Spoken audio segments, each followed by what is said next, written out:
MP হওয়ার যে বেতনটা, এই বেতনটা ছাড়া একটা টাকাও ছুঁয়ে দেখব না ভাই।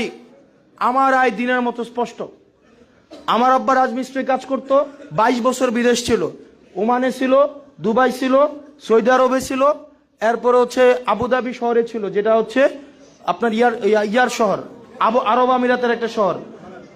মাসে কিছু টাকা পয়সা কিছু পাঠাইতে পারছে, সব মিলে চলাফেরার মতো অবস্থা ছিল। আমার কর্ম, আপনারা প্রত্যেকের মোবাইল আছে না? মোবাইলে সার্চ করলেই দেখতে পাবেন। আমার চাইলে পকেটে টাকা থাকলে নিজেও কিনতে পারবেন। কয় টাকা ইনকাম করি, আমার কোর্স থেকে কয় টাকা আসে, এগুলো সবাই দেখতে পায়। আমার বছরে 12.5 লাখ টাকা ইনকাম, প্রত্যেক মাসে 1.5 লাখ 1 লাখ টাকার একটু বেশি প্রত্যেক মাসে। এটা জুলাইয়ে কমছে, জুলাইয়ের আগে আরো বেশি ছিল, এটা জুলাইয়ের পরে কমছে। অন্যদের আরো ইনকাম কি বাড়ে, আমারটা কমছে। সব মিলায়ে আমার সম্পদ আছে 50 লাখ টাকার।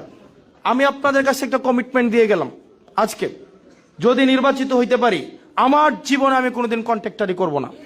আমি যে এমপি হওয়ার পরে যে একটা গাড়ি কিনে নাও, যে ট্যাক্স ফ্রি গাড়ি, একটা 2টা কিনতে পারে জনগণের টাকায় হারামিগুলা, এই ট্যাক্স ফ্রি গাড়ি হাত দিয়েও ছুঁয়ে দেখব না। এবং এমপি হওয়ার যে বেতনটা, এই বেতনটা ছাড়া একটা টাকাও ছুঁয়ে দেখব না।